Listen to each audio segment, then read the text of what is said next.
Okay, great. It's 12 o'clock, Tuesday. What's today? April 28th.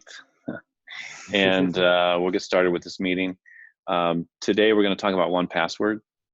And I want to let everyone know that 1Password is currently having a COVID-19 special where they're removing their trial limits so that you can trial their software for as long as you'd like, at least until they decide this is all over. I'm not sure when that's going to be. With me today is Wyatt Russell. Wyatt, you want to say hi?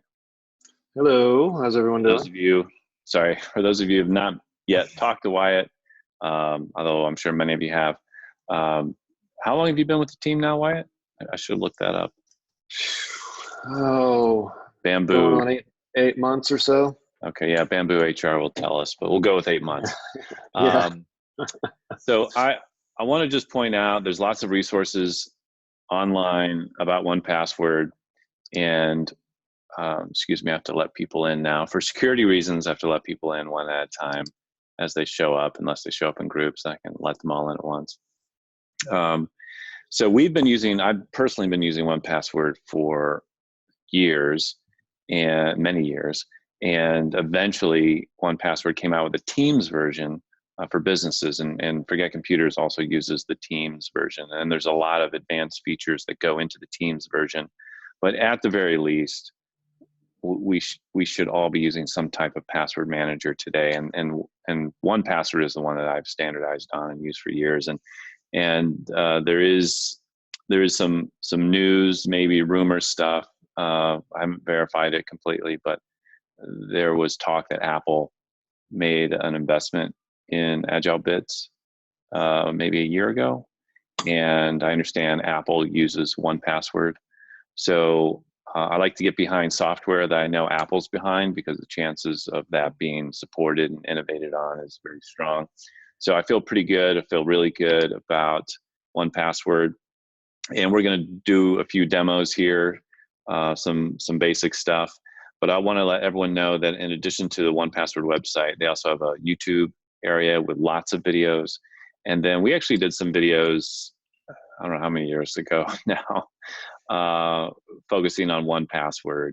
So if you go to our forgetcomputers.com videos and scroll down, or just do a search for 1Password, you'll see some older videos, but still, for the most part, probably relevant. So why don't we throw the screen over to you? I'm going to stop sharing. Alrighty. So yeah, the things that I'm going to go over today assume that you've already downloaded 1Password and configured 1Password. Those steps are something that we can certainly go through on a case-by-case basis. If you do decide that you want to end up utilizing 1Password, there are some things during the setup process that are really important to note. First and foremost being that the master password you create for 1Password, A, you should only know. B, if you do document it and put it in your fire safe, along with what they call, Ben, I think it's called an emergency recovery packet. Kit. Yeah. Yeah. And in that packet, you're going to have a security key and a few other items you need. But that master password will not be in there. So if you forget your master password, there is no way for us, for AgileBits, who writes the 1Password software, to recover it. It's encrypted and locked forever. So it's very important to remember that master password during the setup process. Yeah, that emergency kit is critical. I'm going to forego the process. Wyatt, sorry, we had a little bit of a delay there. I want to mention, I got my family on 1Password, 1Password Family Edition, and it was we all, myself included, we all did the emergency kit, and we wrote out our passwords, our primary, and we put that in the home safe. And I have had to reference that on a couple of occasions for my family. And even once I took a vacation, and apparently it was so long that when I came back, I had to type my 1Password for the first time, and I was struggling with it. I was like, oh man, what is this? So I ended up going to the safe and just pulling it out. Now, since then, I have put that 1Password in 1Password, and based on my Mac, my iPad, even my Apple Watch or my iPhone, chances are I've got one of those devices that I can get to and unlock to get that 1Password. But with Face ID and even fingerprint ID, I don't type the master password as often as I used to. Yeah. So anyway. And that's a good point too, Ben, that 1Password doesn't just live on your desktop, laptop, iOS device. It lives on all of them. So it can, right? Yeah. It can if you want it to. And benefit there is that, again, you just like it sounds, you only have to remember 1Password, and it remembers all of your passwords for you, and generates unique passwords, which we'll go through here now.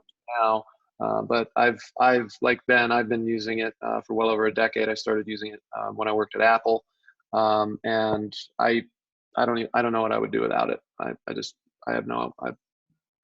I'd be lost. So anyway, I'm gonna go ahead. I keep passport information. It's basically a wallet, virtual wallet for me. Bank information, anything that I have to autofill or reference, license information, and it comes in super handy. And yes, if I had to start over with my 1Password, it would be an annoyance because I rely on it so much. But certainly possible. It's not like I have to have it. But.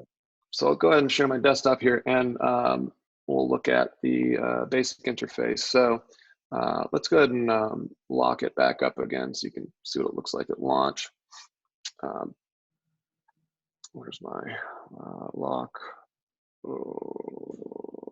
Vault. Pardon. Right there. Yeah. Okay, so this is what it looks like at launch. If you do have a newer computer that has Touch ID on it, you can enable Touch ID, or you can enter your master password. On an iOS device, like Ben was saying, you can use Face ID or Touch ID, depending on which device you have. Or if you don't have Touch ID or Face ID, you can just manually type in the password. Since I've got Touch ID here, I'm just gonna go ahead and unlock my vault. And you can see it opens to all vaults. Now I created a demo vault here for today's purposes. You can have multiple vaults in here. So this is my own personal vault, separate from Forget, that I've been using for a very long time. Of course, we have our Forget Computers shared vault with shared information in it, and then my private Forget Computers vault. Within here, as Ben was saying, these are all of the things that you can store in 1Password. Anything from logins to credit cards, documents, bank accounts, software licenses, memberships, etc. And the fields within all of these different choices are highly customizable to whatever your needs are. So I thought I would just go ahead and we'll show you how to create a login. Just top of the list there, or second from top, I think, is the secure note. Like if you're storing your passcodes in simple text or notes or stickies, I see a lot. You really need to get them out of there and put them in a secure note, like we have here. Great. Yeah, this is the way to go for sure. So we'll go through creating a login today. So 1Password also syncs with all of your browsers. All right. So by default, if you have the 1Password app installed on your computer, if you come into Preferences, pardon, one step back here. I'm just going to come to this part. It's a little easier. You can choose Install Browser Extensions up here. Now, I've already done that for all of my browsers. And by default, it's enabled in Safari. So if you have the 1Password app installed, the 1Password 7 app, and you open Safari, come in to your Safari preferences and extensions, it'll already be here. And you just have to check it, and then it will go ahead and load in. So let's just say I want to log into my, Yeah, and that's a nice thing about having the browser extensions, because like you, Wyatt, I'm sure have to use different browsers for different purposes, for different reasons. Sometimes it's just for mhm, testing. And the mhm, fact that I can jump out of a browser, go into another browser, I'm not dependent on that browser's, keychain method or storing passwords. It right, goes across all my browsers. One password sits up there. You can see the little icon up there in the next to the URL, and you can put that on the left or the right or wherever you want it. And it's really integrated into a web browser experience. I know it works with Firefox, Chrome, Safari. I don't know, what are yep. you using It here? works. What are you It works with, using? this is Safari. Okay, Safari, but it works with Brave, since Brave. Brave is built off of Chrome. On the iPhone, it works across any browsers I've used. I use DuckDuckGo on my iPhone, and it still comes up in there as well. So something else I should note along the lines of the extensions is they call it the mini app, also lives up in your menu bar, if you can see that up here. Um, can you see the meeting stuff here, by the way, in No. the screen share? No? Okay, good. No. So yeah, the mini app will always sit up here at the top, regardless of whether you're in a browser or not. So if you do need to sign into something that doesn't require you to open a browser, say Outlook's asking you to authenticate, you can always just open it from up here as well. Mm-hmm. So it's highly integrated across all platforms. So what I thought I would do here is go through the process of creating a login. Now, a lot of people are using Zoom, right, for meetings these Mm-hmm. days. I personally have not used it yet, but I figured I would go ahead and just create a Zoom account and show everyone on today the process of utilizing 1Password to create an account. So I'm gonna go ahead and just do a Google search or whatever search you like for Zoom. We're going to sign up, because they need to know approximately when I was born. So we'll give them. For security reasons, just make it up. You're That's 20 years old.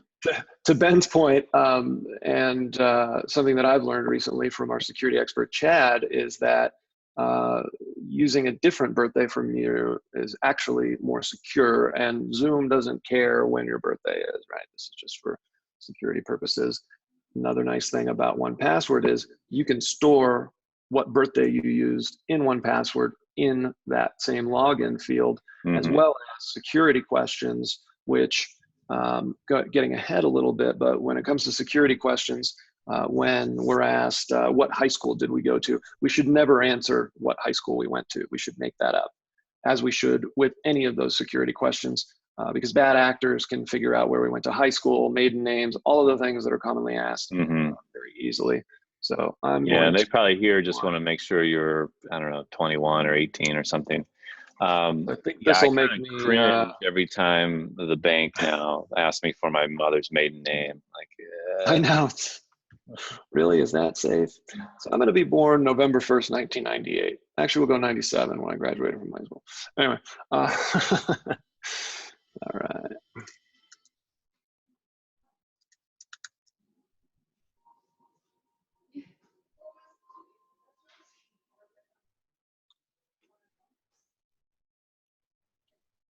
Okay, bear with me just a minute while I verify that from them.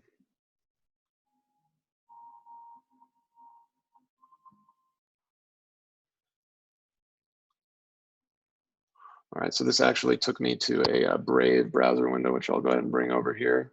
So Brave is just another web browser. A good example of how 1Password lives here, just like it does in Safari. Right?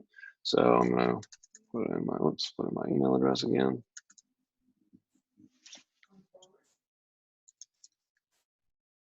Now, here's where we always hit the wall. What should I use? Maybe I'll use a variation of something that I have used. I can just come up here to 1Password and I can generate a password. Now in here, I can choose more options. Gives us the option of a random, a memorable, or a pin. By default, most of us, and I think myself included here, forget we use mm-hmm. a random password. I usually go with at least 24 characters. Our security expert Chad might have more input on that, but I usually go at least 24. Yeah, slide it all the way to the right. Symbols How and far does numbers. it let you go today? We can go to changed over time. 64. Yeah, 64. And some sites will allow that. A lot of them don't like it. So, yeah. and often too, when you get this large, you'll start getting unsupported characters in here, like the underscore and whatnot. So we're going to drag that back down. We'll go back to 24. Yeah, the biggest problem with a lot of websites is they don't make it clear what the limitations are. They'll often say minimum, but they don't always say, how long it can be. So sometimes if it's not working or it's not accepting your passcode, your random passcode, scale it down, make it shorter. Occasionally I've had to go in and look at the symbols and numbers options to tweak the recipe. But for the most part, random. And you can, to Ben's point of tweaking, once it generates it, you can come in here and you can tweak it as well. So if it doesn't like these hyphens, for instance, we could always change that. But let's see how this goes. So we're going to go with this. We're going to choose save and copy. Now that populates that into the field. Once I click sign in, I'm now prompted to save this login. Where, what? And I can tag it if I want. There's a bunch of tags in the 1Password app. So now I've generated the password. Now when I hit sign in, it's asked me to go ahead and save it. Now it's saved. And it doesn't like the password because my email address is the same. Was it the invite? Did you have to provide a temporary passcode in the invite? No, it just asked me to sign in with no temporary passcode. My guess is it's not liking the characters, so let's tweak it. So we'll come up here. I don't know. It does say incorrect email or password. I wonder if you hit that sign up free button again, like it seems like, well, down there at the bottom below the sign in. Unless that takes you to the same place. Where do you want me to go? Do you see under sign in, the big sign in button? It says sign up for free. Although I'm guessing that'll take you to the same link, won't it? Yeah. It just doesn't seem like that particular web page is really asking you to create a passcode, does it? It looks like you need to know. Well, I mean, it doesn't necessarily. These are the challenges that everyone deals with in signing up for new accounts. It's not always very clear. So yeah, you could try forgot this password. I'm gonna just try. This is sign in. So now let's try forgot password and see what happens.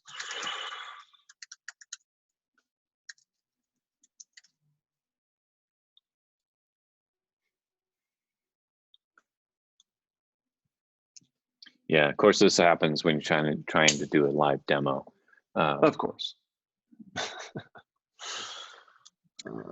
But yeah, I would say, some websites also, that prompt we got was very good because it said, hey, do you want to save your login information in 1Password?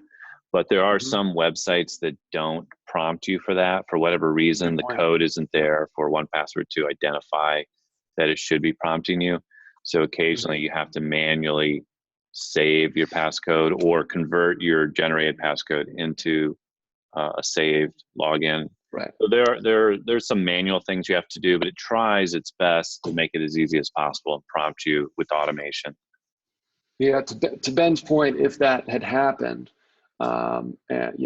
in this particular vault, because of these are the only two things I've done, it'll have the password that was created.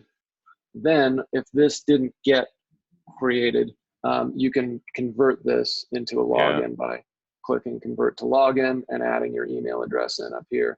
So I'm going to go ahead and try and use this password again and see what happens. Yeah, it does look like it's now prompting you for an actual password. So creation, so that's good. At least letter, upper, lower. Yeah, let's just try it. The other thing is, I like that. the websites that don't allow you to paste a passcode, those should be outlawed. Those should be banned from existence. Because, you know, I guess the old school thinking was, well, we don't want you saving your passcodes somewhere insecure and copying them, pasting them here. So we want you to type them. I still occasionally see some really bad, poorly designed websites that ask me to do that. They're rare, but there's no way you want to type 36 or even 18 character passcode. It's random, right? No, and these passcodes that are generated are ones that are, good luck remembering them. So I don't know any of my trying to type them out is difficult. So that worked.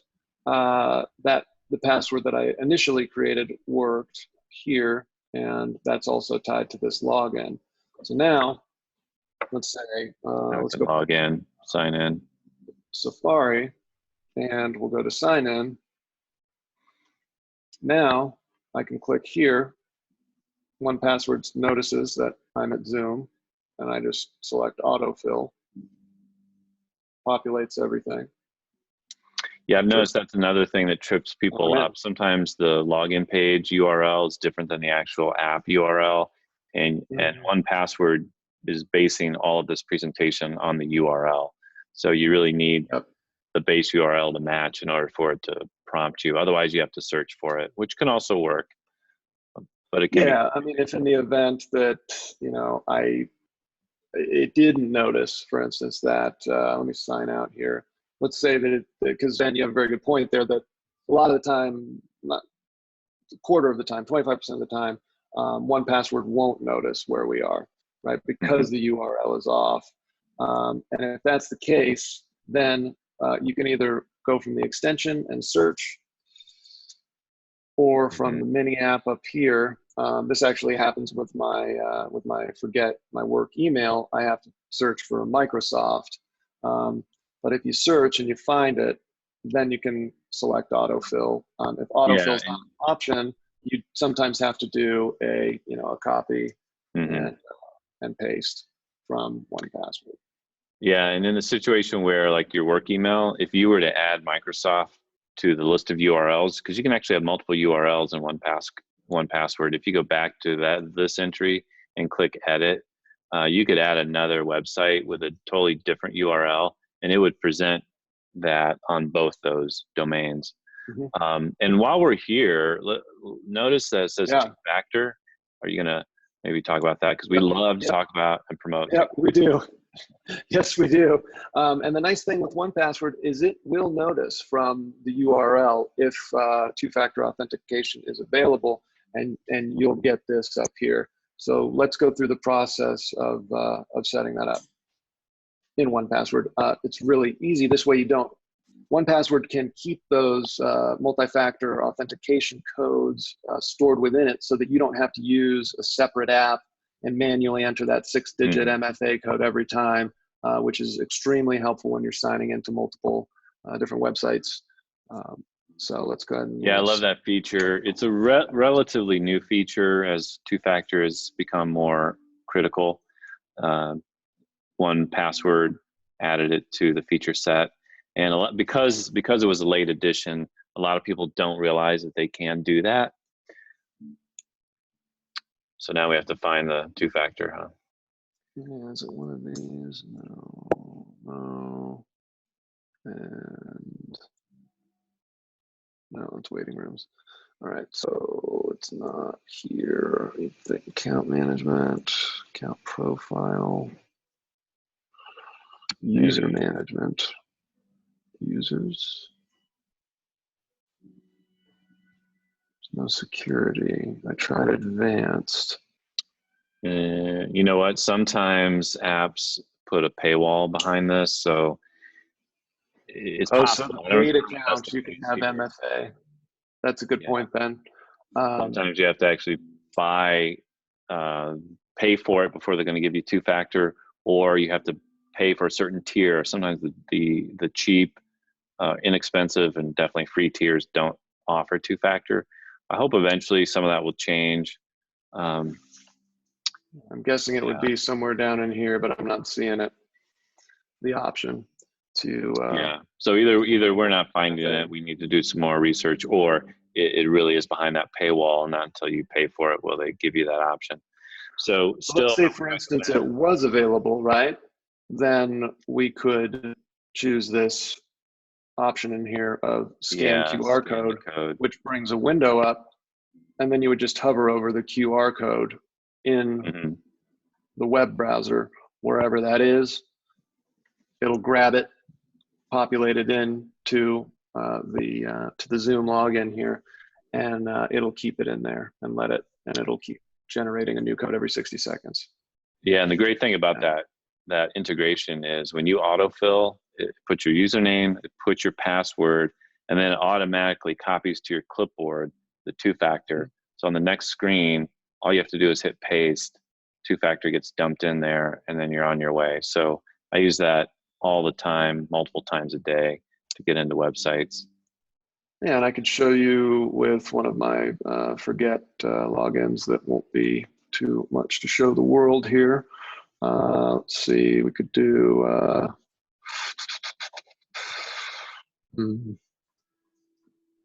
well, jump cloud And won't then, hurt. So okay, So yeah. this is a login for our for Jump Cloud, which we use for security as well. Sure, Ben could go into it, or Chad could go into what Jump Cloud is, but for another time. So Yeah, here, hosted directory. this is not going to be in my demo vault because it's in another one. So I'm Mm. going to use a keyboard shortcut to bring up the login here, so you can see what it looks like. To looks like we have to go to all. Right.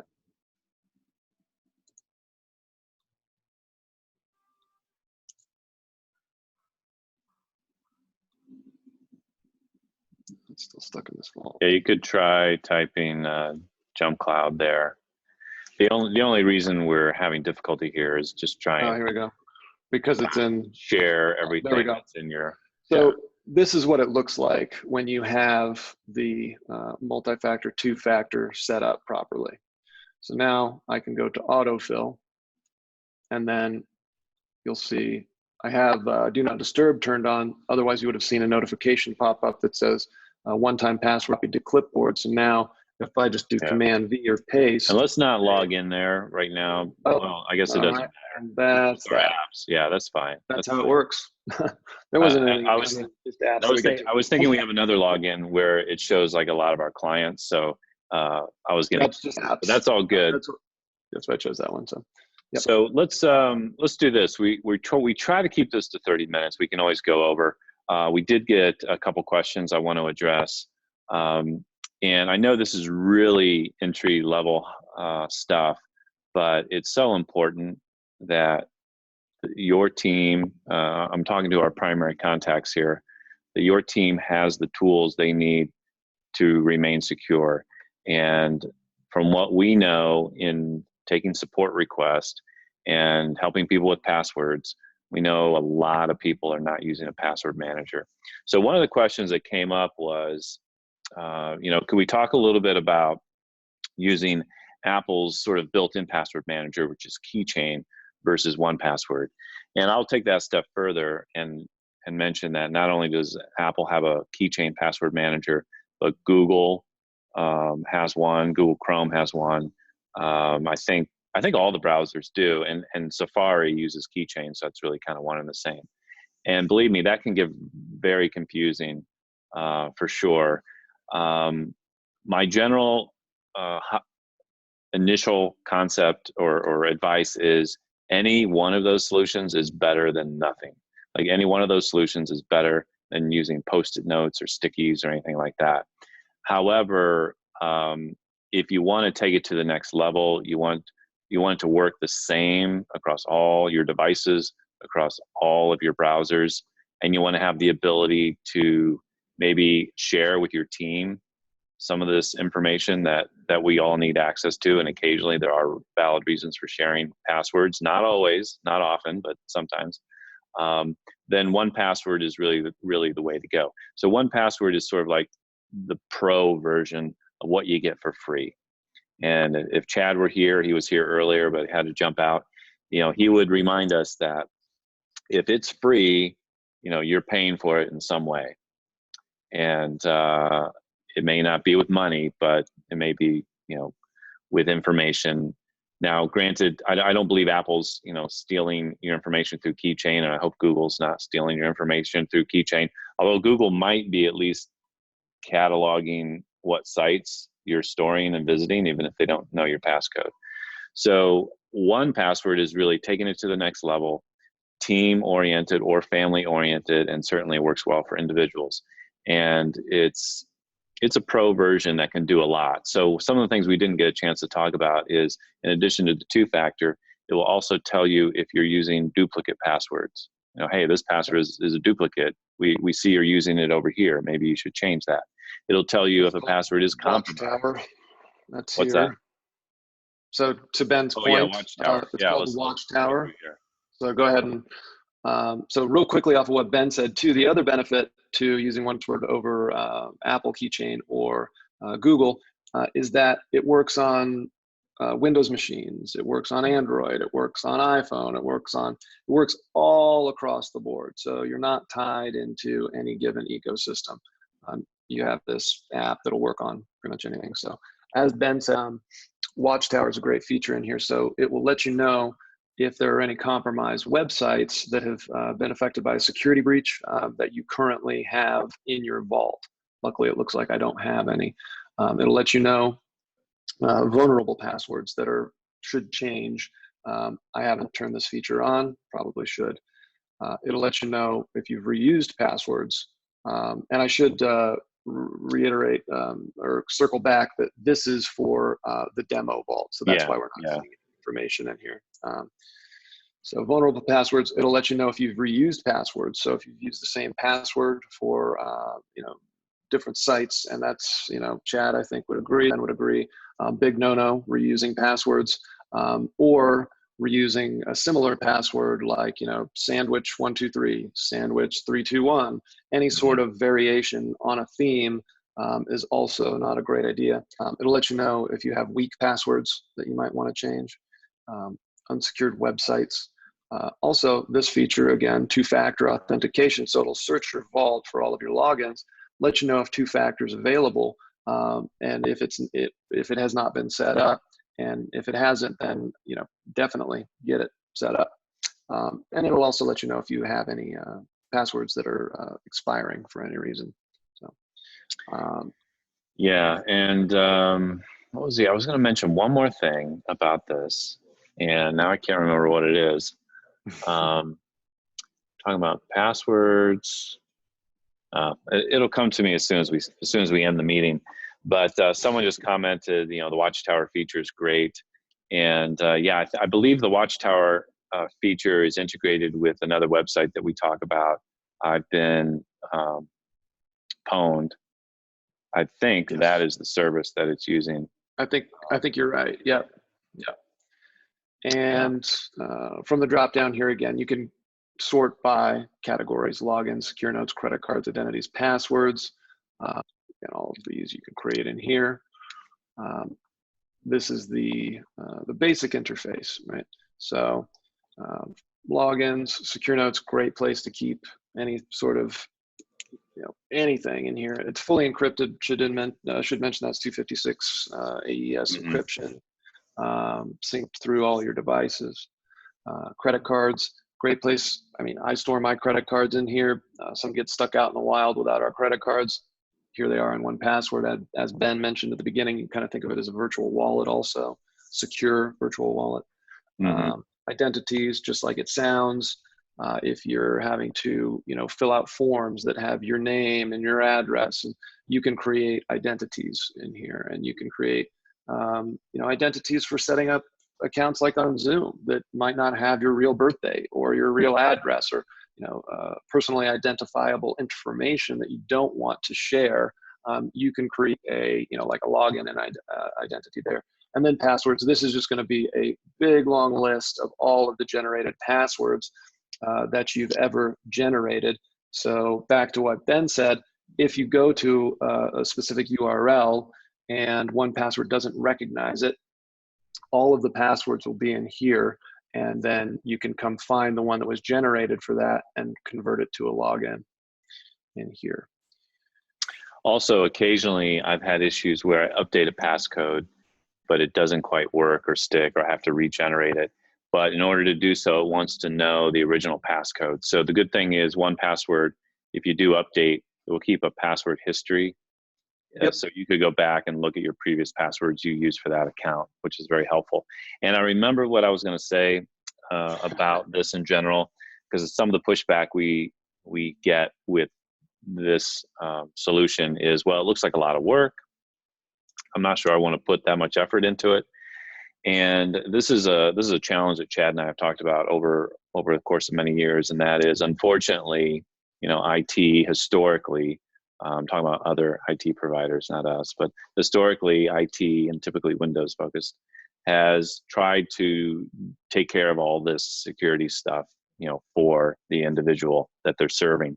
Well, we've gotten to a point in society where security can no longer be outsourced or handled by someone else. I mean, obviously there are ways that people like us can help you better your security, but you as an individual and you as your employees have to take ownership and responsibility for your password practices. And it does take a little bit of effort, especially getting this set up, but you can, wade into it. You don't need to go all in and spend all day, organizing this. Just start with better password practices. And the first step is to start with this application.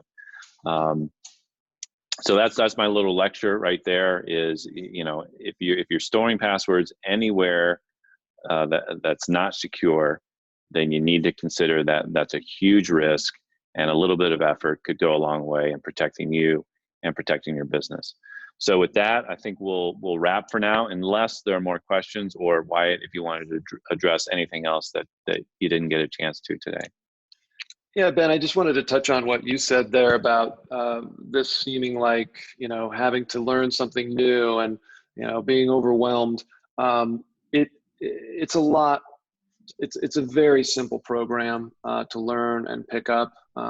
We have a user who, admittedly says he's not very computer savvy, who I introduced to 1Password. He loves it. It's just a matter of, starting to use it. And instead of copying and pasting from that Excel spreadsheet or those sticky notes, you're interacting with 1Password instead. Just a matter of changing your workflow a little bit. And like Ben said, you don't have to go all in and get all of your logins in here right away. As you move along, as you log into things, most of the time, if you have the browser extension installed, it's going to ask you, do you want to save this information in 1Password? Yeah, I do. And then the next time around, it's there already, so that you don't have to continue to copy and paste or write out of a book wherever you're keeping them. So it's easy to pick up. It's a simple program, but it's a very powerful program. I love it. So I agree. Well, thank you very much, Wyatt. Great job presenting 1Password. It can be complex, but we started with the basics. That's what we presented today.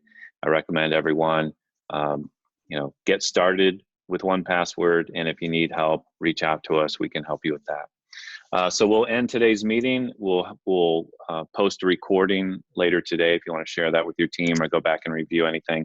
And of course, if you have any questions at all, reach out to us. Open up a ticket or a support request, and we can take it from there and work with you. Thanks, everyone. Have a good rest of your week. Bye.